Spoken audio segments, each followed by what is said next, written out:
Hi, guys, and welcome back to Transforming Relationships Through A Course in Miracles with Duck Quins Anna and Greg and Holy Spirit. in the house.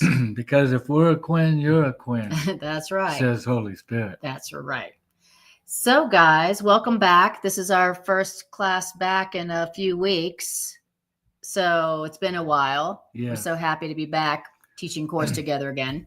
Yes. Been too long. Very happy. I was telling Anna this afternoon, I'm so excited about our class tonight. But just being with you guys, reading together again. Mhm. I'm always reading with you, even if I'm not here Mhm. in front with Anna. That's true. And so it's just good to be back here live in person with Anna and all of the mighty companions. Yes. And thank you guys for being here.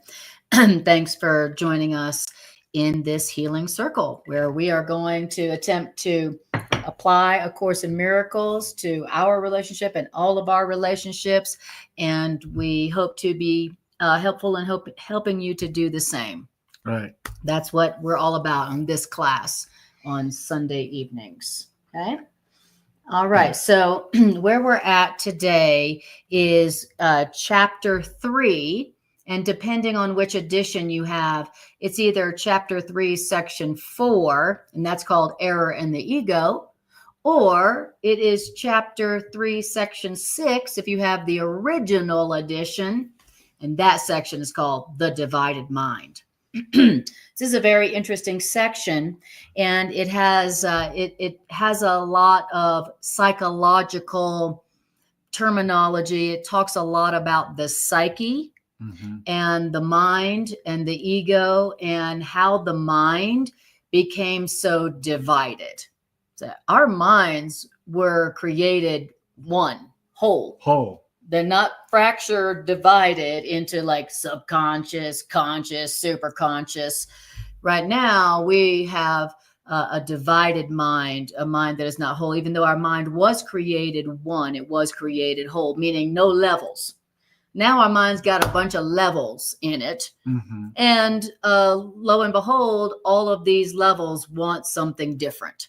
Right. So I got a subconscious part of my mind that wants this, and I got a conscious mind part of my mind that wants this, and a super conscious part of my mind that wants something else, and those needs are in conflict. Right. And we're going to talk about Freud. Freud had a lot to say about acknowledging the different levels of the mind.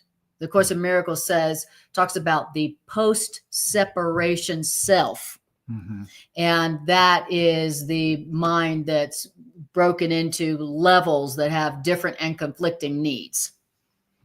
Yeah, that's strange to think about that.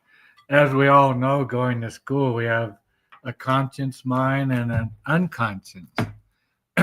And our true created being has no unconscious, no levels, and right. conscience. It just has the one mind. Yes. And we don't even know what that is because we are so engulfed in this divided mindness. And when your mind is divided into a bunch of different conflicting desires, what do you think that produces? It's going to produce a lot of chaos. It's going to produce a lot of conflict in your life. If you've got 3 different opposite desires going on, it's going to be producing all these different results that are going to be conflicting with each other. And of course, A Miracle says that's essentially where conflict and chaos comes from. I've got conflicting wishes. Have you ever been with somebody and they were giving you all kinds of mixed messages? And how did you feel with that person? You didn't know which way was up, Right. which is the one you really want, what do you really want? It seems like you want love, but then it seems like you want to be separate. And then sometimes it seems like you want to attack. It makes for chaos. And so you're going to hear the Course in Miracles talk about that post-separation self which is divided into different levels and different conflicting desires. Okay. For the whole purpose of it, it may seem tedious. It's a lot of psychological terminology. Remember, the scribe that this came through was a psychologist. Yep. And her partner, who was helping her to channel this material, was also a psychologist. So the author is speaking to them in a language they understand, and they understand that they speak the psyche. And of Freud and Jung and other psychologists who had a lot to say about the nature of the mind. So we're going to hear about the post-separation mind, which is split and divided. And we're also going to hear about your natural mind, the way your mind naturally is, and the way you could experience your mind right now and experience the opposite of a lot of chaos and conflict. It's funny because somehow you and I would call ourselves the lost ones. The separated ones. The separated Course ones. Calls us. The Course has many names for us. And they're very hilarious. The dark. The separated ones. The dark ones. It talks the about the sleeping ones. An army of the powerless. Yes, the army of the powerless. The army of the powerless. That's it. It's like so many funny names for us. That nicknames that we that have chosen to fall asleep, but have fallen away from what? Not grace, not God, not heaven, but from knowledge. Yes. We have fallen from knowledge.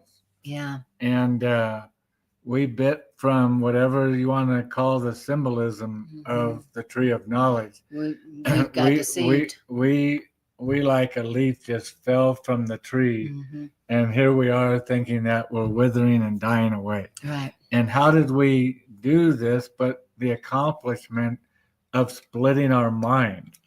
We've all heard the old saying, that a divided kingdom can be conquered. A divided house cannot stand. A divided house cannot stand. And if you want to conquer a people or a nation, divide them. Get them divided, because the division causes chaos, and out of chaos comes rules and regulations and war and fighting. Yes. And so if you want to stir some stuff up, get split. And that's what we've done. We divided and split our minds to where we're confused. And we're always in conflict with everyone. And everything. And it talks in this section about when your mind is divided, then you can't help but be in conflict with others. War comes from a divided mind, people divided. When you have a divided, split, fractured mind, then you are going to be in conflict with others. That's where war and conflict comes from. And the world. Yeah. Because perception, if it's coming out correctly from a mind not divided, not split, joined with Creator, perception will reflect that. And it will reflect, behold, a new heaven, a new earth. That's all right. things are become new. That's right. Because the mind is now not split. It's whole, it's healed. Exactly. But a split mind, it's going to be looking off into perception, and it's going to be in conflict. And that's what you and I are wrestling with. We're looking out at a world of conflict. Right. I know I am. Because we're at war within ourselves. Within our mind. The Course calls it the war against yourself. Where you yourself are at war with yourself. One day you want one thing, one day you want another opposite thing. When you are at war within your own self and you want conflicting opposite things, then you can't help but be in conflict with everyone around you in your world. And that's essentially why our world is at war, within itself. So we're going to talk about the way that the way the ego mind, the post-separation self mind is, and then we're going to talk about the way that your mind was created by God Mhm. and has remained, and that we can access and use so that we go from being having a conflicted split mind to having a right mind, and then eventually to having one-mindedness. Mhm. That's the goal, to go from split-mindedness to right-mindedness to one-mindedness. Mhm. And so we're just hearing first about the nature of the way it is now, the problem, and then it takes you from there to what you could have, right-mindedness and then one-mindedness. Okay? Awesome. All right. Okay. So bear with us if the psychological terminology seems a little tedious. Okay. So it says the divided mind. Most of the abilities that you now possess are only shadows of your real strengths. Okay. So it says your spirit knows, loves, and creates. That's you've got your abilities that you are only shadows of your real strength, but here's what your spirit's up to. And your spirit is your true nature, And as exactly. God created. And all your spirit is doing is knowing, loving, and creating. Mhm. Okay. Your split mind, your ego mind, is perceiving, interpreting, in other words, making stuff up and fighting. And that's why the Course says that the difference between the ego and spirit is spirit is creating and ego is making. Exactly. And I was getting ready to say that, and then you go, I'm making stuff up. Exactly. Because that's what making is it's just making stuff up. It's just making stuff up. I just made that up. Oh, why'd you make Exactly. that up? Right. Because I thought it'd be funny. Exactly. Because I'm trying to be God. Yeah, that's what the ego is doing. It's just making it up. Because the ego is trying to be God. And so the ego is trying to demonstrate that it understands what it perceives, that it knows what's going on, that it is the author of reality. So your ego is all about making something up because the ego wants to be God. Mhm. That's where the ego came from, right? But your true self, all it's doing is not making stuff up. It's just knowing what is so, as established by God. And your spirit, your true self, all it's doing is knowing, loving, and creating. Right. And all three of those could be synonyms: knowing, creating, loving. Okay. It says knowing, loving, and creating are your spirit's unequivocal functions. Okay. That's what your spirit's all about. That's its function. Now, all of your present functions are equivocal. What does that mean? That means all of your present functions are open to question or doubt. Right. So it says, and this arises because you can no longer be certain how you will use your abilities. So your abilities are open to question and doubt because you're not certain how you would use your abilities. That's why the abilities you now possess are only shadows of your real strengths. So we think about whatever abilities you have. I have the ability to do this. I have the ability to do that. I have the ability to do this. That's only a shadow of your real strength, because right now, whatever abilities you have, they're being used by a split, confused mind that doesn't really know what it wants to use those abilities for. It's uncertain. Okay. So then it says, now you are therefore right now incapable of knowledge, which means certainty, because you are uncertain.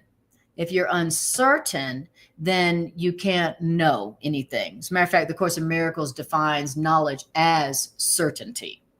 So he says, so as long as you're uncertain about what you want to use your abilities for, as long as you're uncertain about what you really want, which obviously we are. Do I want love? Do I want fear? Do I want attack? Do I want love? As long as you're uncertain about what you want, then your abilities are, you're not going to be fulfilling their true potential. Okay. And it says, now you are right now, because you're uncertain, because you're confused about what you really want and who you really are, that means right now you're incapable of true loving because you can perceive lovelessly. And you cannot create surely at the moment because perception deceives and illusions are not sure. So in our present state of uncertainty of what we really want and who we are, we can't experience the knowing, the creating, and the loving that our spirit naturally does. Okay.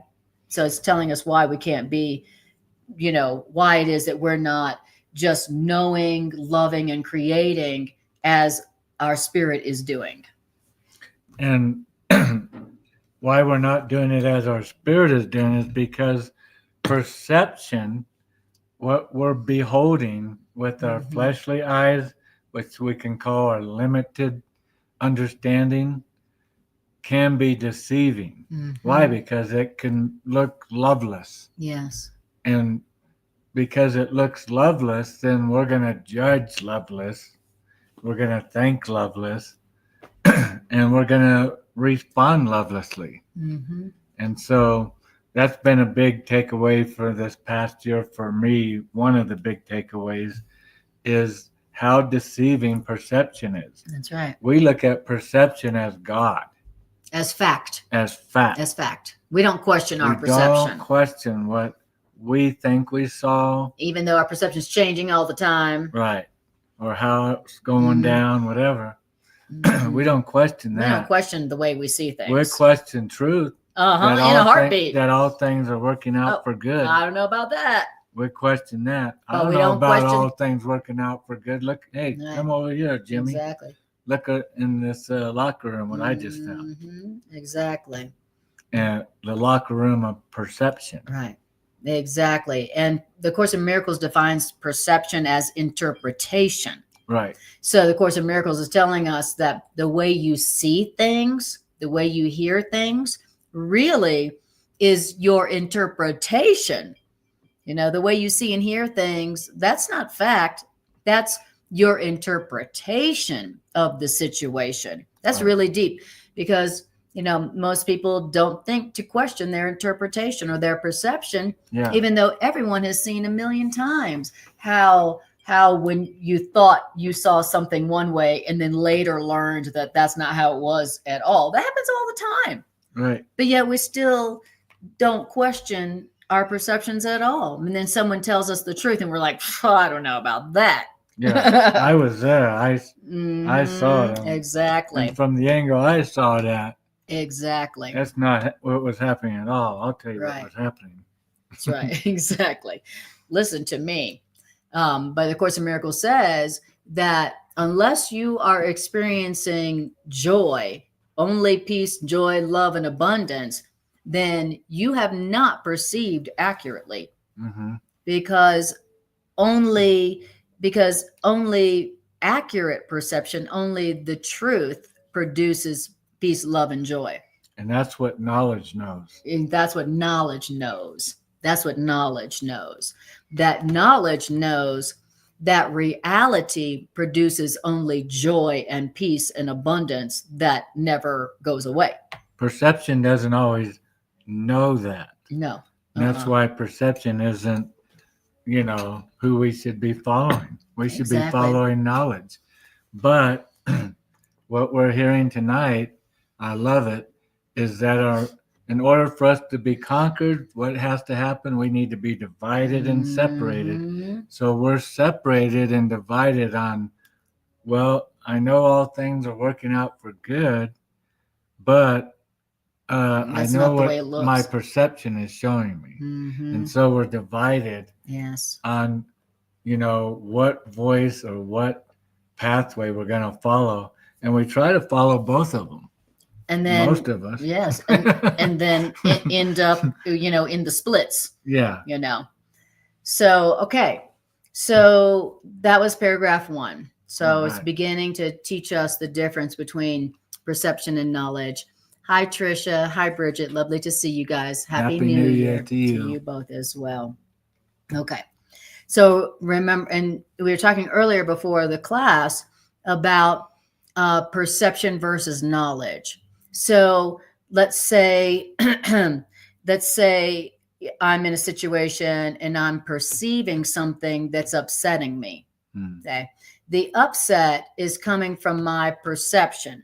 Now, if I didn't want the conflict anymore, then I would say to myself, well, I'm in conflict because of the way I'm seeing this. I'm in conflict because of the way I'm interpreting it. What does God know in this situation? I see it like this. I'm interpreting it like this. And that interpretation is not making me happy. But what does God know with certainty about me, about them in this situation? So when I want to go from conflict back to peace, then I'm going to question my perception, interpretation of the situation, and I'm going to ask, what does God know for certain about me and them in the situation right now? Right. And so that's a practical application of recognizing the difference between your perception and what God knows, what knowledge is. And that's what the Course calls bringing the darkness to the light. That's exactly right. That's exactly right. Which is bringing your perception, which is, as we say, very hard to do. Yeah. Because we don't think to question. That's right. Perception. That's right. Perception in our upbringing in this realm is not to be questioned. In fact, that's the evidence of things. That's right. But to bring perception to the truth, bring darkness to the light, is how perception gets healed, because our mind gets healed. It gets pushing a reset, a reboot. Reboot. It reboots our mind into awareness. Oh yeah, the truth really is, and then blah blah blah, and then the perception showing me this, and so see how my mind is split. Only one can be true because they're both saying something different. That's right. Right now. That's right.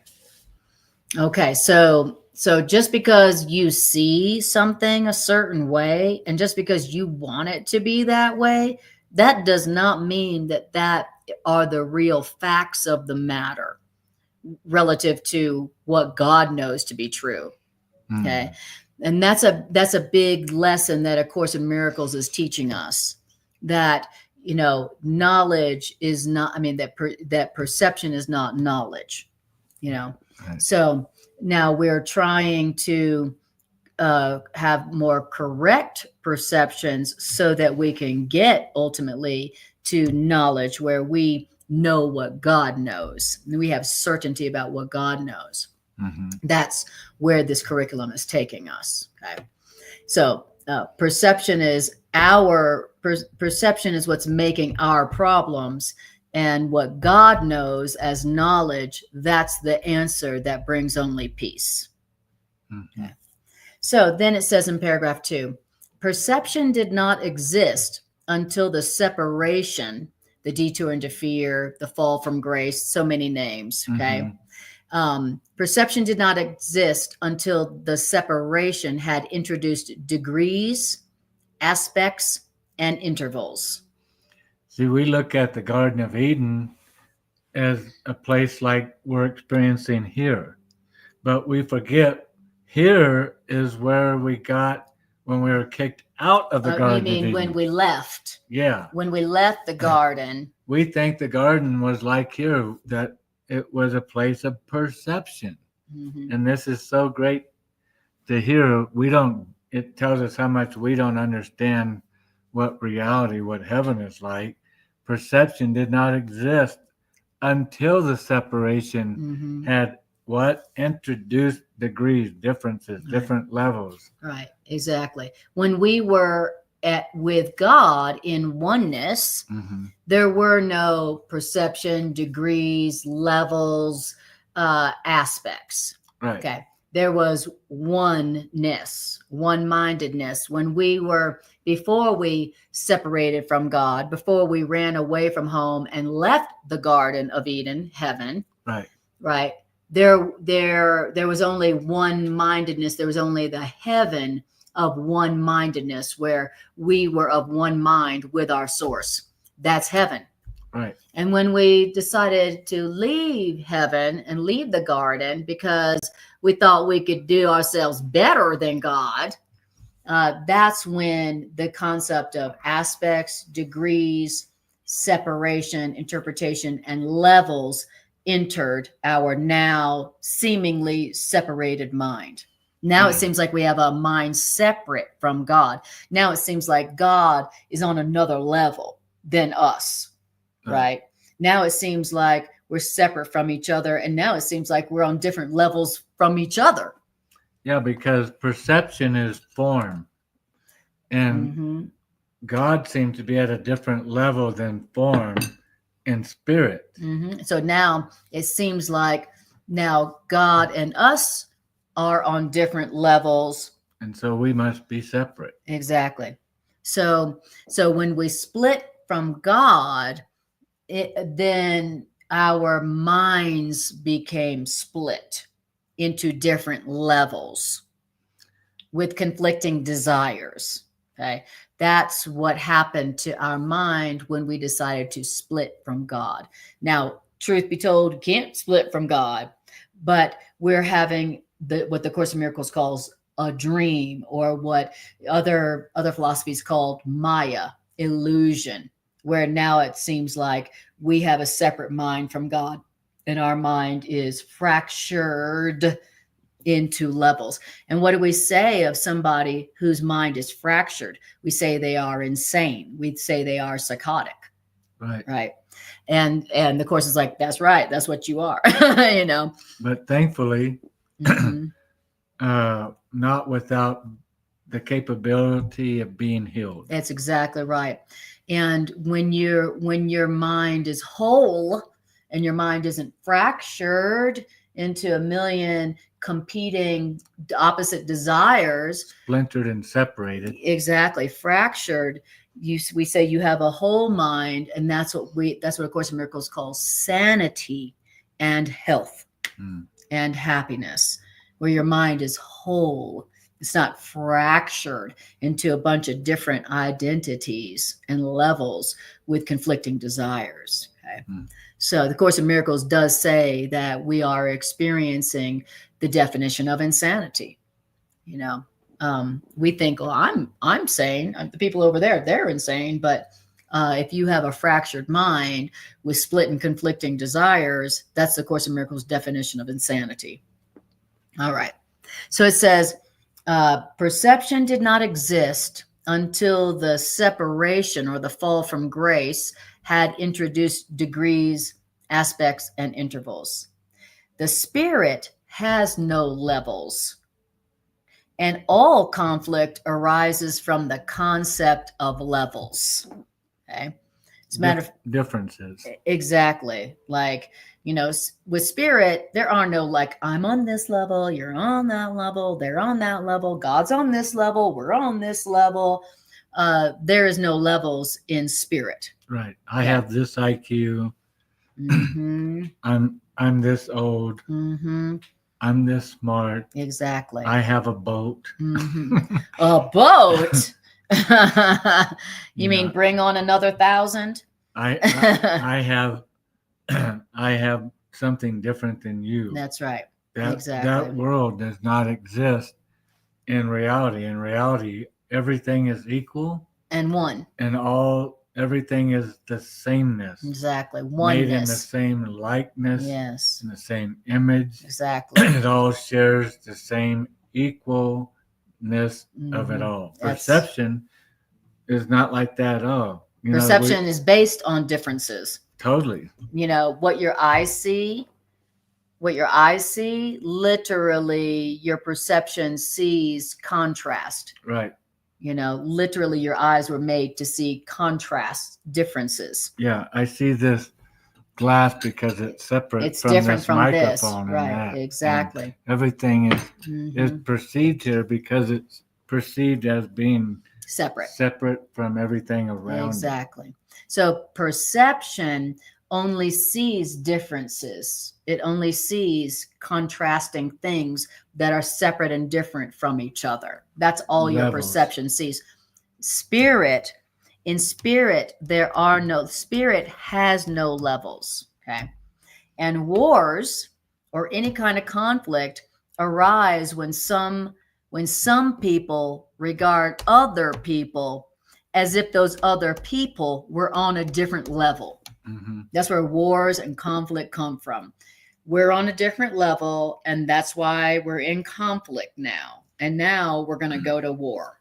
All the problems between the independents, the Democrats, and the Republicans are because they all, even the independents, see each other on a different level. That's right. different. And That's that's right. where all conflicts and all wars come from. That's exactly right. I love how you did that.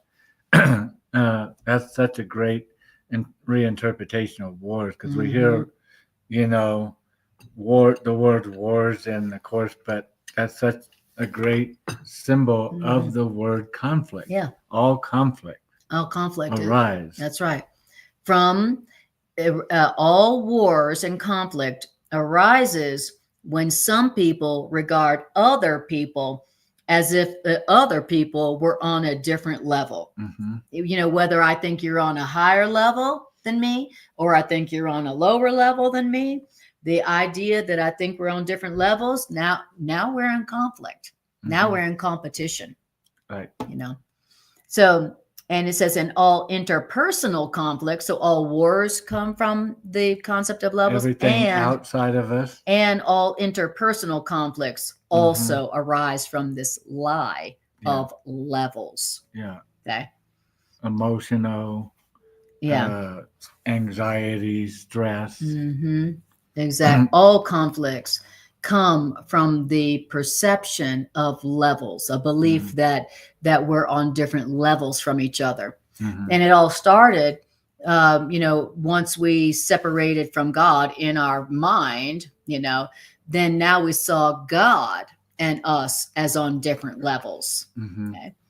Now, only the levels of the Trinity are capable of unity, like God, the Spirit, and us. Okay, that's the Trinity.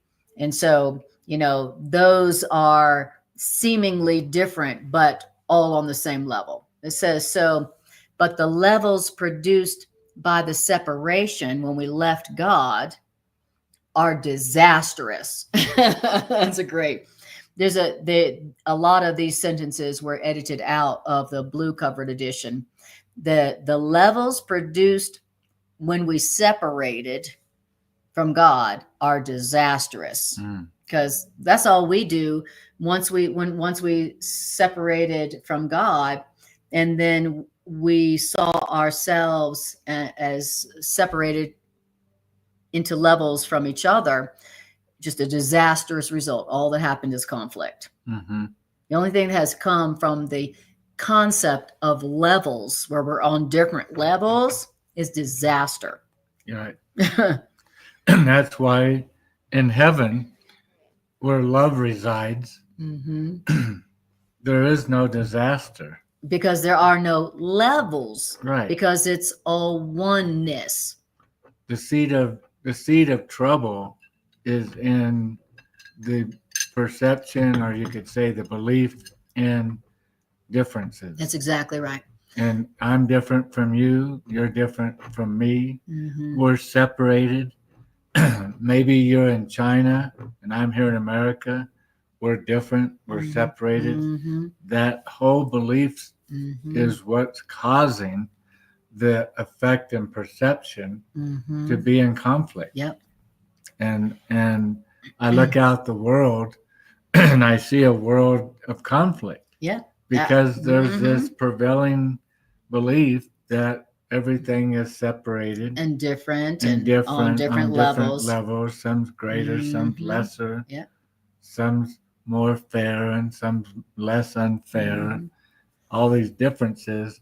And then I wonder why I'm perceiving a world of conflict. Yeah. And also, to me, it's very it's very useful in a very practical, personal level, because I can look into wherever it is I'm in conflict right now.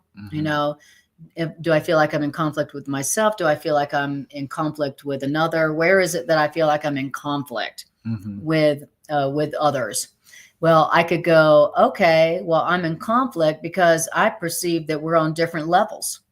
Like, for instance, I think you have more than me. And so now I have a conflict with you, or I perceive that you have less than me. So now I'm in conflict with you because now I feel guilty, right? Or whatever. But I can immediately take this into my own life and go, where is it that I'm in conflict? Oh, that's where I'm perceiving erroneously that we're on different levels, that I'm different from them. I'm in conflict with them because I think I'm different than them. And before we get ahead of ourselves, the Course has the answer to how to get out of that. That's right. Exactly. So it says the levels produced by the ego cannot but conflict. Wherever you perceive levels, those levels are going to be in conflict. Okay. The only thing that doesn't produce conflict is the knowledge of oneness. We're all equal. We're all one. Okay. Now, this is because one level is essentially meaningless to another level. All levels are meaningless to each other, to other levels. Right. In other words, the ones on this level can't relate to the ones on this level, and the ones on this level can't relate to the ones on this level. Right. They can't relate to each other. The levels are totally meaningless to each other. Okay. And what the level of my mind that desires, this can't relate to the level of my mind that desires something totally different. Even the levels of my own mind don't understand the other levels of my own mind. Right, because both levels are where they at because they believe in different levels. That's exactly right. And it says, and now Freud realized this about the different levels of the mind being in conflict with each other. And that is why Freud conceived as forever irreconcilable the different levels of his psyche. So Freud saw that the mind had been fractured into different levels, and saw that those different levels don't even know about the other levels and that they're in conflict. But Freud perceived that the different levels of the mind were forever irreconcilable. And in one way, it was, it was a beginning of a correct perception. Okay. And Freud saw that the different levels of our psyche are conflict prone by definition. So if you got different levels of your mind and they all have different needs and they don't even know about each other, then you're going to have a conflict prone mental condition. And that's exactly what we all have. We have a conflict prone mental condition because of the conflict of the different levels of our psyche. Okay. Now, and that's what makes for mental illness, right? Which then makes for physical illness. Now, it says the levels of the psyche were conflict prone by definition because the different levels of your psyche want different things, and the different levels of your psyche obey different principles.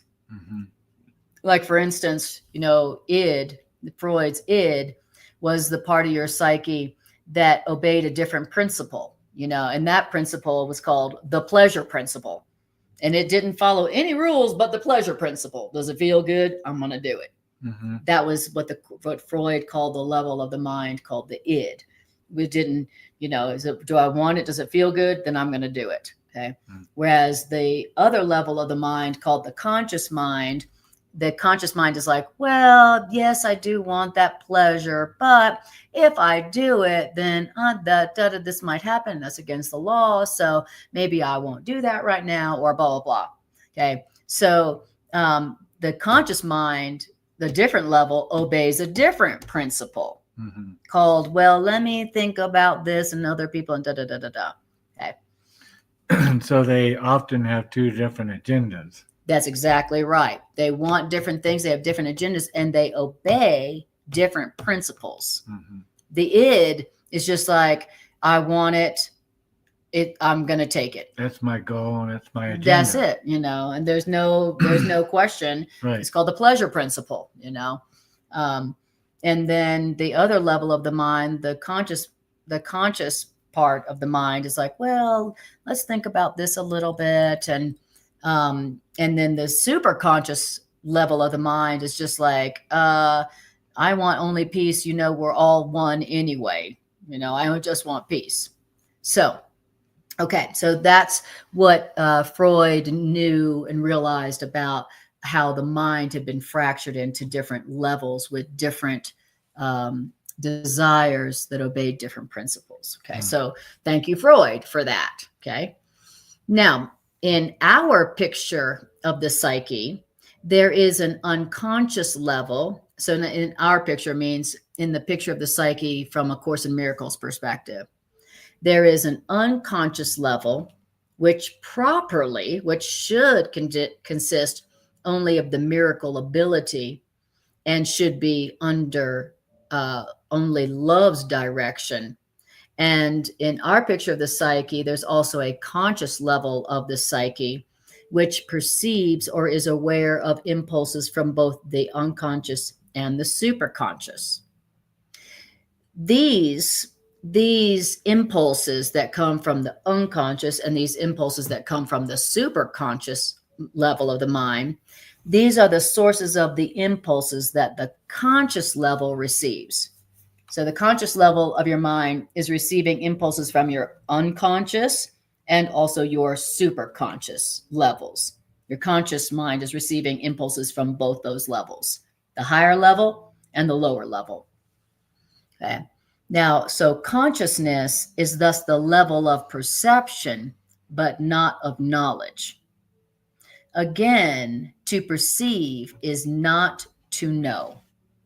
Okay? So if you're interpreting something, it means you're not knowing what it is. Okay. So there's a difference. It says, so that was paragraph 3. Okay. So we've been talking about the different levels of the psyche as Freud understood it and also as A Course in Miracles understands it. Okay. Now, paragraph 4. Consciousness was the first split that you introduced into yourself. Okay. Remember, before the separation, before you split, then you were just one mind with God, with everything. No lack, no need, no fear, no guilt, no death. Okay. And there wasn't the split off minds, the unconscious, the conscious, the superconscious. That's right. You were just a one mind, Which was pure knowledge. And heaven is a state of one-mindedness where we're not broken up and fractured into different levels that are at war with each other. Okay. Now, after you split from source, you became a perceiver rather than a creator in the true sense. Consciousness is correctly identified as the domain of the ego. Okay. So it was like you were in the oneness, one mind with God in the heaven of wholeness and oneness. And then you split your mind into consciousness. Okay. Like I'm conscious of me as separate from God, as separate from you, as separate from that plant, as separate from even parts of myself. Okay. And so consciousness is correctly identified as the domain of the ego. Jung was right indeed in insisting that the ego is not the self and that the self should be regarded as an achievement. Freud did not recognize a term we now understand that that the achievement was God's. So in a sense, the ego was a self-made attempt to perceive yourself as you wished to be rather than you are created by God. It's a great definition of the ego, and a great definition of where all conflict and pain and suffering and separation come from. The ego was a self-made attempt to see yourself as you wish to be rather than as you are. A wish to be independent, Yeah.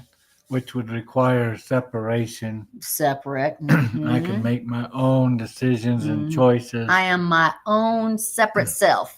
My own being. I'm not, I like God, he's cool and all. Yeah, exactly. But I'm my own self. Yeah. I'm not my parent. Exactly. I'm not my parent. Hey, Greg, would you grab me some chapstick from the little holder up there when you come back? Okay.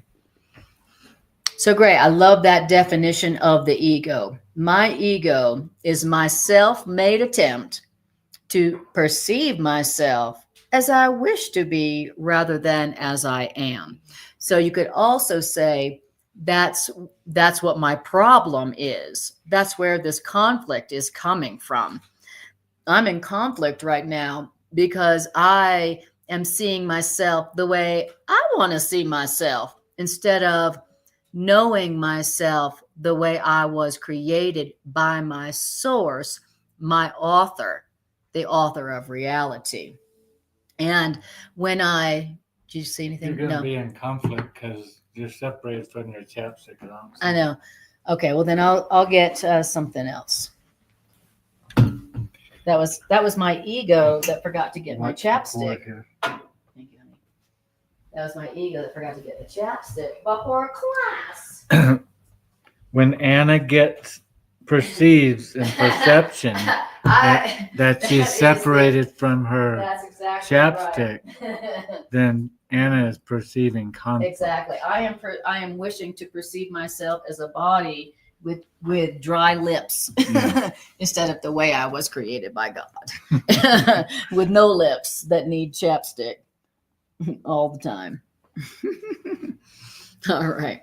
Okay. So great. So the practical application of that is wherever it is that I'm in conflict is where I am wishing to perceive myself as I want to see myself instead of how God knows me to be, how God created me to be. So that's where my conflict is coming from. And also that's where my peace will come back to me.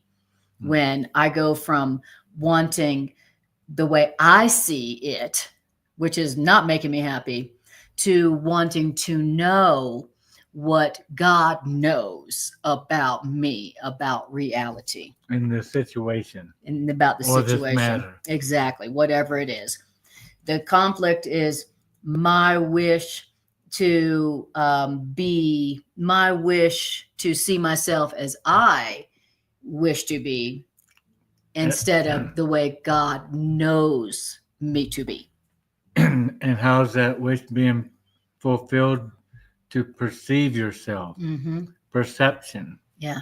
And perceiving myself as I wish rather than as I was made. Exactly. And anytime I am experiencing conflict or suffering or anything that's not peace, joy, love, abundance, etc., that is when I am perceiving myself as I wish to be instead of the way I was created by God.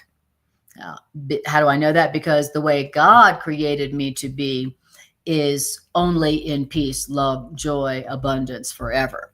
Can't be in peace if you're in conflict. Exactly. And if God created me only to be in peace, then when conflict comes, there must be something else, somebody else trying to be the creator. Exactly. That has another will, which is another wish for things to be otherwise. Right. So, yes. Okay, great. So that's a practical application of that. Sometimes these concepts can seem to be very heady, like very, very heady. But this curriculum is nothing but a curriculum in the practical application of these healing ideas. That's what it's about. Now, it says, you can only know yourself as you are, because that is all that you can ever be sure of. What you are, what you are created to be by the one who created you, is the only thing that you can be certain of. I love it. You can only know yourself as you are. So if you're trying to see yourself as you're not, then you'll never know yourself. Now, everything besides what you are, conflict free, created by God, not you. Everything else besides that is open to question. Everything besides what God created you to be is open to question. Okay. All right. So the goal here is to move from how I see myself, which is bringing me a lot of conflict, pain, and anger and frustration, and to what does God know about me? What did God create me to be? You're moving from I created myself, and so how I see myself and what I am is up to me to decide, which produces only conflict, to I just want to be as God created me. I remain as God created me. All right. We're cooking along. Now we're in paragraph 5. It says, the ego is the questioning compartment in the post-separation psyche, which you made for yourself. Great definition of the ego. Always questioning. Why is this happening? Who did this? Who's to blame? All the conflict. You got a lot of questions. Right. That's exactly right. How can I fix this? Who did this to me? Who's to blame?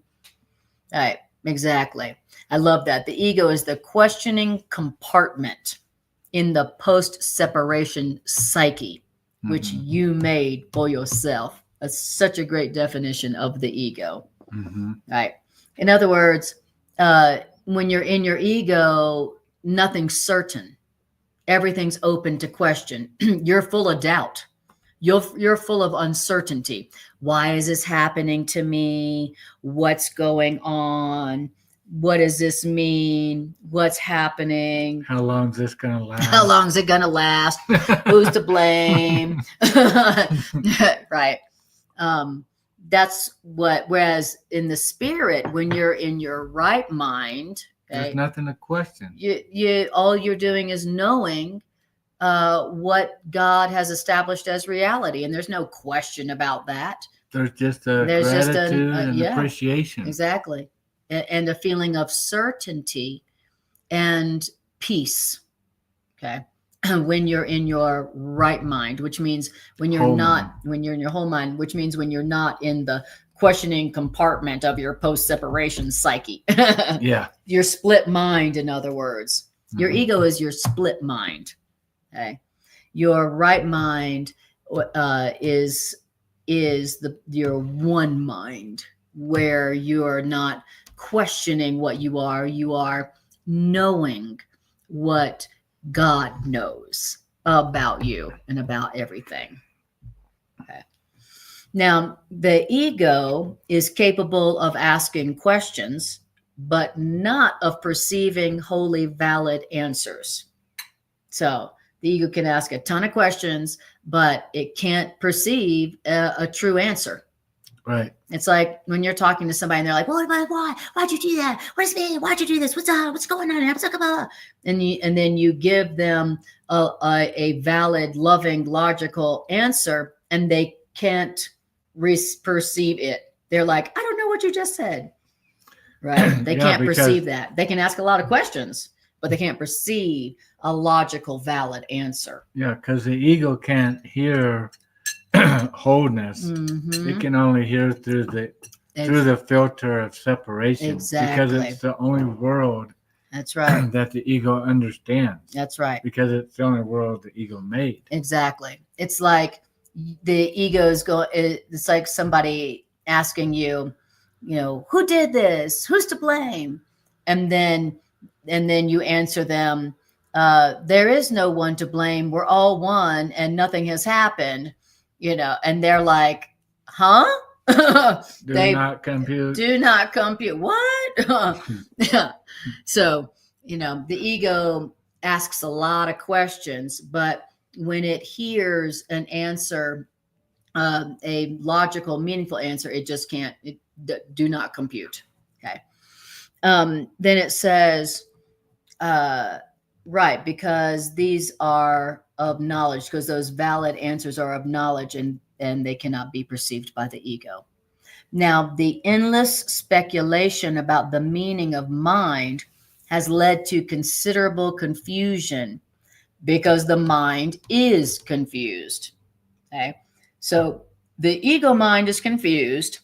The right mind and the one mind is certain and experiences peace because of its certainty. It's not confused. How do you feel when your mind is confused? Do you feel good?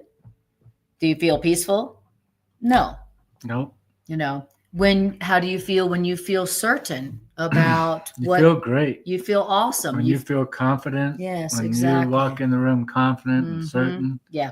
It's like you're walking on air. Absolutely. Exactly. That's a great definition of confidence, when you're feeling certain because you know the truth of the matter and you feel certain, which means you feel confident. When you feel confused, it doesn't feel good.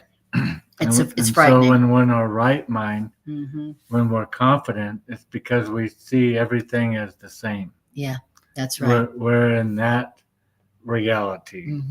Meaning equal, meaning oneness. Right. Now, like we were saying, only one-mindedness is without confusion. So only when I know that my mind is one within itself and one with creation and creator, only that one-mindedness is without confusion. A separated or divided split mind must be confused. If your mind is split and fractured into different levels with conflicting desires and wants, your mind can't but be confused. A divided mind is uncertain by definition. A divided mind has to be in conflict because a divided split mind is out of accord with itself. Okay. Which is not divided, right, or split. Right. But a divided mind is out of accord within itself. So it doesn't have oneness within its own self. And so it's in conflict. Right. Exactly. It's out of accord with itself. Right. Its true self is not seeing differences. Yes. You're different than me. We're different than us. Yeah. And exactly. It just sees with certainty that we're all the same. Yeah. And through looking that way, it's back in accord with itself because it's back into the truth. Exactly. It says, so in intrapersonal conflict, that means conflict between people, arises from the same basis as interpersonal conflict. So conflict between you and me comes from the same place as conflict within me. Right. Okay. Because in both cases, one part of the psyche perceives another part of the psyche on a different level and doesn't understand the other level in the psyche, whether it's your own psyche or somebody else's mind. Okay. That's where conflict comes from. The levels in my own mind are in conflict, or the levels in my mind are in conflict with your mind. Okay. So the perception of conflict of levels in your mind and with other minds is where conflict comes from. Now, when the different levels of your psyche are in conflict with each other, one wants to do one thing and the other one wants to do something else, this makes the levels in your mind strangers to each other. That means the levels in your mind don't even recognize each other. Mm-hmm. So the id, the unconscious level of my mind, doesn't recognize the superconscious or the conscious level of my psyche. Mm-hmm. Okay. And this is the essence of the fear-prone condition. And the fear-prone condition is a condition in which attack is always possible. Mm-hmm. So I'm in a fear-prone condition. I've got fear, conflict, confusion going on because the levels of my psyche are strangers to each other and they're in conflict, Mm-hmm. which produces a lot of confusion within my own mind. Which causes a lot of attack. What's attack? Fear. And what do you do when Loss you of peace. and what do you do when you feel afraid and confused? You attack. Mm-hmm. Somebody who attacks is somebody who's feeling afraid and confused about the conflict that's happening within their own selves. That's when you attack, Mm-hmm. when you feel afraid. You know, it says, now you have every reason to feel anxious as you perceive yourself. As you see yourself, as you interpret yourself, you have every reason to feel anxious. It makes sense. Totally. Totally. Absolutely. Anybody who was seeing themselves like you did as split, definitely will feel anxious. Part of what I'm hearing is on a like spiritual plane, we have the superconscious, the conscious, and the unconscious. But in reality, we have you, Mm-hmm. her, Mm-hmm. him, Mm-hmm. me. Mm-hmm. We have all these differences, different levels, and we can't understand each other. That's right. Just like the superconscious doesn't understand the unconscious. Mm-hmm. They're not even the same. Mm-mm. And so they're different. Mm-hmm. And so they can't understand each Mm-hmm. other. Because we believe in this concept of differences, Mm-hmm. separation, Mm-hmm. then we cannot understand each other because Mm-hmm. we see each other as on different levels, Mm-hmm. separate. Yes. And that's why we don't get each other. That's why we don't see each other. And that's why we're so confused within our own selves, because Mm-hmm. it's like, well, which one am I? Am I my superconscious mind, Mm-hmm. or am I my unconscious mind, that's just being guided by the pleasure principle, doesn't care about anybody else except my pleasure. Which one am I? It's Mm-hmm. confusing. And if you don't know which one is you and you feel confused, if you don't know which one is you and the different levels of your psyche are in conflict, you're going to feel really confused. And you're going to feel scared. And according to this, you're going to feel anxious. Yeah, So according to this is where anxiety comes from. Because I don't know what you're going to do because I don't know you. Exactly. And I'm not sure who I am, which is the real me. Mm-hmm. And so right. Who am I? Now I'm anxious. I don't know who I am. I'm anxious. I feel confused. And when I feel anxious and confused, then now I am in a fear. Now I am going to attack. Mm-hmm. So that's what people who are afraid do. Mm-hmm. To protect themselves. To protect themselves. Exactly. Because we all know that attack always ends up Mm-hmm. protecting us, doesn't it? Oh, yeah. Oh, attack always makes everything better. Attack always makes me feel safer. Makes me feel more confident. Yeah. Makes me happier and healthier. Not. Now, it says, so you have every reason to feel anxious as you see yourself. And this is why you cannot escape from fear until you know, until you are certain that you did not and cannot create yourself. Very important statement. You know, your fear is coming from how you're perceiving yourself and your uncertainty about what you are. That's where your fear is coming from. Okay. So the only way to escape from fear is to know that you didn't create yourself. Mm-hmm. You know, so that's the only way to escape from your fear. Your fear is how you see yourself. That's coming from how you see yourself, thinking that you are what you wish to be. Rather than what you are. Remember, that's what the ego is. The ego is a wish to see yourself as you want to see yourself, instead of knowing yourself as you were created by God. Not separated. One and equal. And so if you want to escape from the fear that's coming from how you see yourself, you've got to know that you didn't create yourself.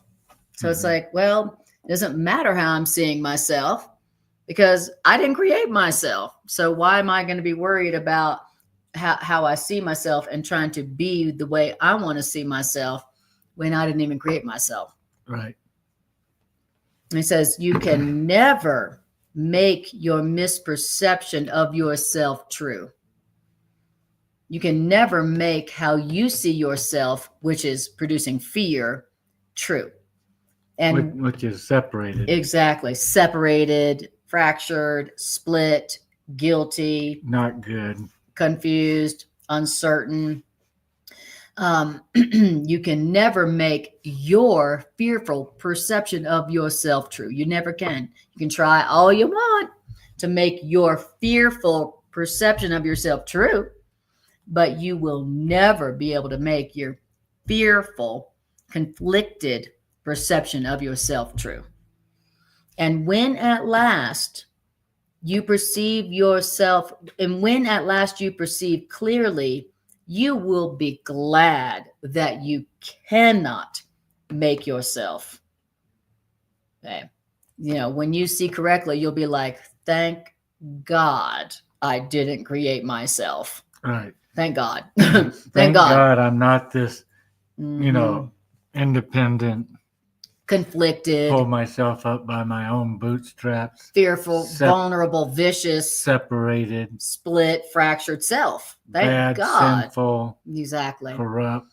You know, all of our fear and anxiety and sadness and grief and depression and suffering is coming from wishing to be as we want to see ourselves instead of the way we are, the way we are created by God. That's where all of our conflict and guilt and anxiety and fear comes from.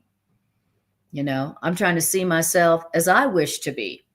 And look at how it is that I wish to be. I wish to see myself as a body, limited, not eternal, vulnerable, vicious, lacking, needing. And that's where all of my conflict is coming from, perceiving myself as I wish to be instead of the way God knows me to be, the way God created me to be.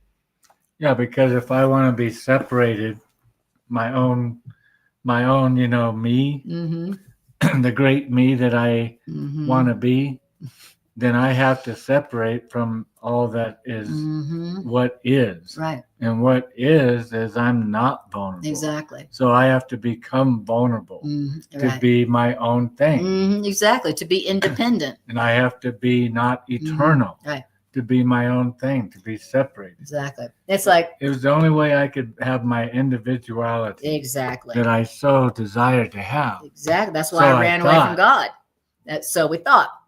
Yeah, exactly. Isn't it interesting that we would rather be vulnerable, mortal, suffering, lacking in conflict, and but independent, then be happy and be one. Mm-hmm. It's like I'm willing to die to be my own independent, unique, separate self. Wow. That's deep. That story about the prodigal child that ran off. What did the prodigal child do? For initially was squander all their wealth, which is squandering everything we had. Yes. To be able to be, see you later, parent. Yeah. Creator. I'm my own self. Yeah, I'm gonna go do my own self. individual, I'm gonna do my own separated thing. I don't need you. See how smart I am? I can squander my inheritance, all I want. See how separate and individual I am? Yeah. All it cost me is everything. Like there's a line in here that I love that I'm not going to remember exactly, but it's saying that I would rather be a sick and suffering independent self than be a child of God in heavenly oneness. Uh-huh. I'm willing to suffer the cost of the cost of the live separation, just to not be in the heaven of oneness. Mm-hmm. The Course in Miracles defines heaven as a state of mind of oneness with God, oneness with all of creation, one within my own self. The Course in Miracles defines that as heaven. No need, no want. No need, no want. And because we desired to be independent, being our own self, our little self, then we have to give up no need or want and have need and want. Exactly.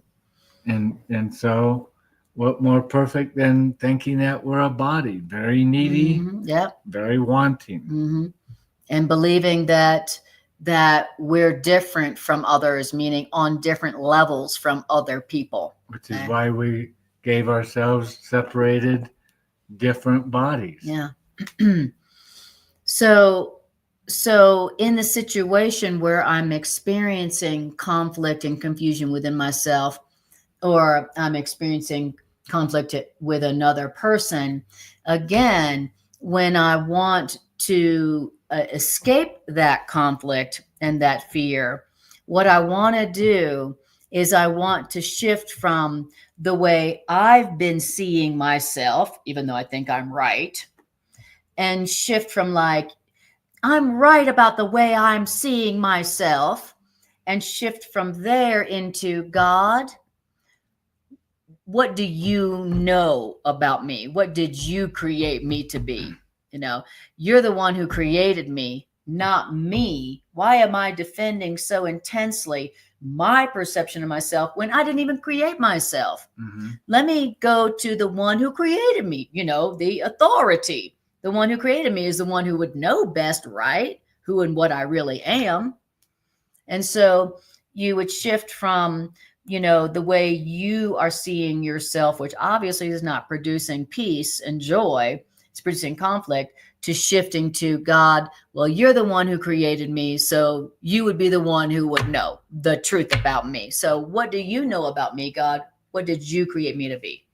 So you shift from the error of believing you created yourself and all the conflict that produces, to remembering you did not create yourself, and now you're asking your true authority, the one who did create you, the truth about yourself. So that's a practical application for how to escape that fear that believing that you created yourself has brought you. Okay. All right. So now we're in paragraph 7. It says, right-mindedness is not to be confused with the knowing mind, because right-mindedness is applicable only to right perception. So there's right-mindedness, and then there's the knowing mind, or there's knowledge. Now, right-mindedness is on the way to knowledge, right? It's still using the world of perception. Exactly. That's exactly right.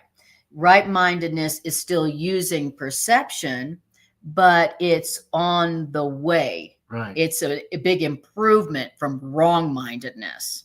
Yeah. That's the progression of healing. You go from wrong-mindedness, where you are determined to be as you would make yourself to be, as if you created yourself, okay, and suffering to preserve your perception of yourself.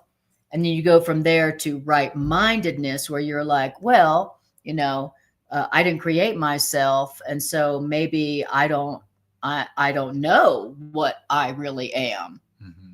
And then you go from there to the knowing mind, or one-mindedness. Okay. It says, in other words, you can be right-minded or wrong-minded. That's why right-mindedness is a step in the right direction, but it's not one-mindedness. Okay. And says that's because you can be right-minded or wrong-minded, and whether you're right-minded or wrong-minded is subject to degrees, which is a fact which clearly demonstrates a lack of association with knowledge. So it's a big improvement, and it's a step toward knowledge, but knowledge is beyond right-mindedness, because right-mindedness still implies the possibility of wrong-mindedness. Yeah. It's like right-mindedness needs proof. Right. Like it said at the end of sentence 1, because it is applicable only to the right perception. Yes. It's still dealing with perception. Right. Perception's Exactly. like your evidence. Yes. Knowing needs no evidence. That's right. It just knows. That's right. Exactly. That's right. One-mindedness, the knowing mind just knows. It's not utilizing interpretation anymore. Interpretation according to wishes. Okay.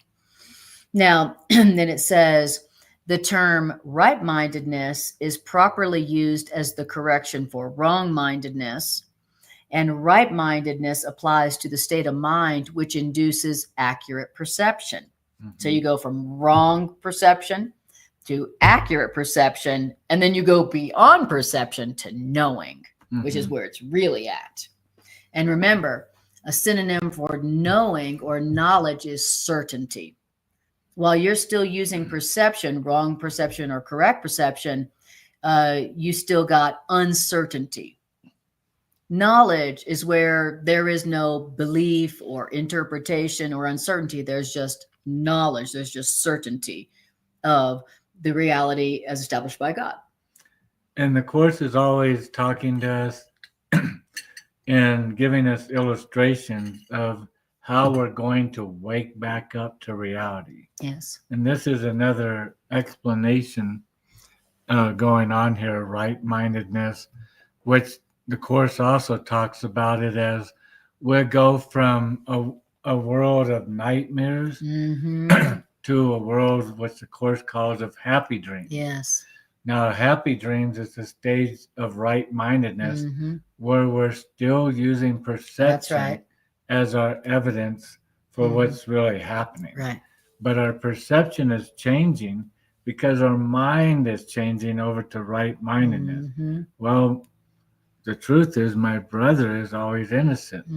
And so... And we're equal. And we're equal. And we're the same. And it's impossible that they not have peace and that I do have peace. Right. But it's possible we both have peace. These things are true. And it brings me back to right-mindedness. And then perception will start slowly changing as our mind slowly changes to healing to truth. Yeah. And then God takes the final step where there's only knowledge. Yeah. Which means certainty. Yeah. Beautiful. It says, right-mindedness is miraculous because right-mindedness heals misperception. And healing is indeed a miracle in view of how you see yourself. Right. So when you experience healing or right-mindedness, that's a freaking miracle relative to how you've been seeing yourself. Only the sick need healing. The spirit, who you really are, doesn't need healing, but the mind does need healing. So your spirit doesn't need healing, but your mind needs healing. I love that distinction between our spirit and the mind. Right now my mind is split, so my mind needs healing, but my spirit is always one. My spirit doesn't need healing. It's always one. My spirit is always, it has the knowledge of how it was created by God. It's not ever questioning, was I created by God? Did I create me? Am I okay? The spirit isn't questioning. Your spirit is always knowing how it was created by God. It has certainty about God created it and how God created it to be perfect. Only the mind is questioning, which means only the mind needs healing. Only the mind is thinking that maybe it created itself instead of God creating it. Okay. Let's see. I was gonna say, let's skip. We should read 18, the very last paragraph. Okay. That's a big skip. Okay. But you Let's can do always that. go back and read in That's between right. Let's everybody. do it. All right. But okay. It's a great so summary. Great. So we'll do paragraph 18, which is the last paragraph. Okay, as a summary before we end the class. Great idea. Okay, so we're skipping to paragraph 18, which starts with only your misperceptions. Only your misperceptions stand in your way. Only your misperceptions, only your misinterpretations stand in your way. Because without your misinterpretations or your misperceptions, without them, your own choice is certain. Sane perception induces sane choosing.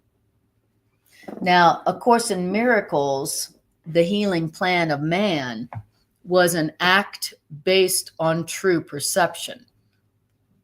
And then our teacher says to us, I cannot choose true perception for you, but I can help you make your own right choice for true perception. The quote, many are called, but few are chosen, should read, all are called, but few choose to listen. And when it says few choose to listen, it means they do not choose right.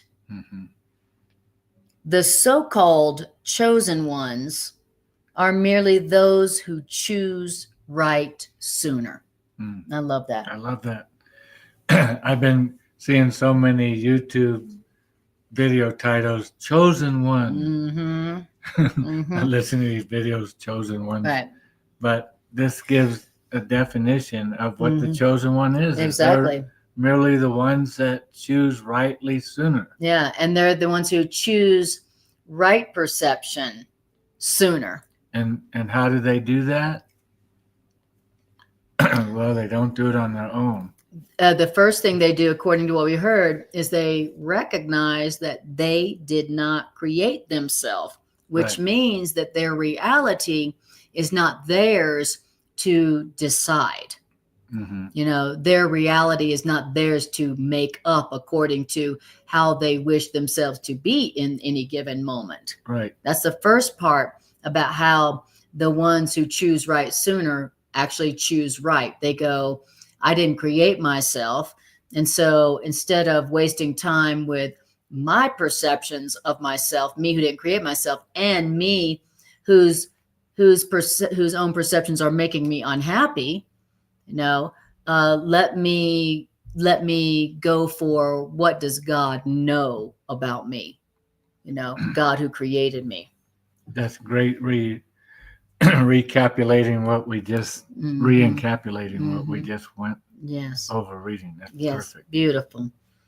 And it says, the so-called chosen ones are merely those who choose right sooner. They go for God's knowledge of them instead of their misperceptions about themselves, which are making them unhappy. That is the real meaning of the celestial speed up. Mm-hmm. You know, it means enough of us choosing right sooner. Now, strong wills can choose rightly now. And those who choose correctly now, they will find rest for their souls. So how do you find rest for your soul? Choose to go for God's knowledge of you, God being the one who created you, instead of your misperceptions about yourself, which is making you afraid and unhappy. God knows you only in peace. And so peace is your reality. Mm-hmm. God created you and knows you only in peace. So guess what? Peace is your reality. So if you're not experiencing peace, that means you are wishing yourself to be how you would have yourself to be instead of the way God created you to be. If you're not experiencing peace, then all you can be doing is misperceiving yourself instead of knowing yourself as God created you to be. Because God created you in peace. The next section after this is called Beyond Perception, which now I can see as beyond conflict. Mm-hmm. And one of the things that I wanted to personally encourage everybody tonight as a reminder is Anna and I have, as we said, made a commitment earlier this year that we were going to read as often as we could every evening. An hour, at least an hour a day. Yeah. And we were making the comment before class tonight, and it's really true. It's just doing that, making that commitment, doing that, putting it into application, you know, reawakening yourself like every day, just pumping reality into your being, into your back into your mind. What God knows. And Anna was saying as we were setting up, and that doing that one thing in 2024, doing that one thing is life-changing. Life-changing. And it really is, because in doing that, we're constantly pumping truth into our ego belief system. Just keep pumping truth in, pumping it in. And, you know, the awakening is our perceptual world changing into a happy dreams. Exactly. That's the beginning of our way out. It's not out yet, but isn't that beautiful? The beginning of our way out is a happy experience. Yes, exactly. Yeah, we heard in this section how to escape from the fear that our misperceptions about ourselves have engendered.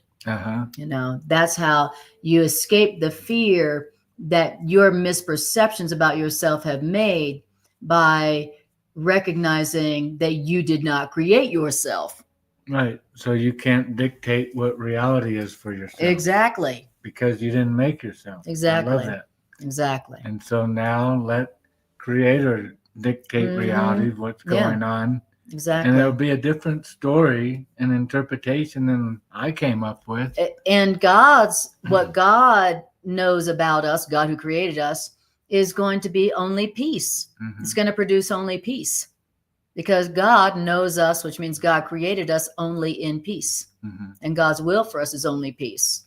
So if we ditch our misperceptions about ourselves that are making us feel bad anyway, and we go for what God knows about us, then we are asking for peace, certainty about ourselves, not confusion, not conflict, but certainty about who we are and peace. Now we can see how, I believe it was David that wrote in the Psalms, that we can trade our sorrows, our ashes for joy. Yes. Because we're trading what we believed I created myself, and so this is my reality, for which is creating sorrow in exchange for. Let me back up here a second. Okay, I didn't create myself. God, you created me, and so you must know what my reality here That's is. right. What is it? Oh, it's peace. Wow. Who knew? Who would have guessed? My Who would have sorrows guessed? for joy. Exactly. Beautiful. All right, guys. Well, All right. thanks for joining. This was awesome. Thanks for being here. Thanks for your comments. And if you would like to increase the strength of these ideas as they go out into the world, then like, share, and subscribe. That tells the algorithm that this content is important and it pushes it out to more viewers. And what ideas could be more helpful for bringing about world peace than these ideas? So like, share, and subscribe and strengthen these ideas in the world out there. And we appreciate that very much. I thank you, and the world thanks you for doing that. All right, guys. Appreciate you all, and we'll see you next time we see ya.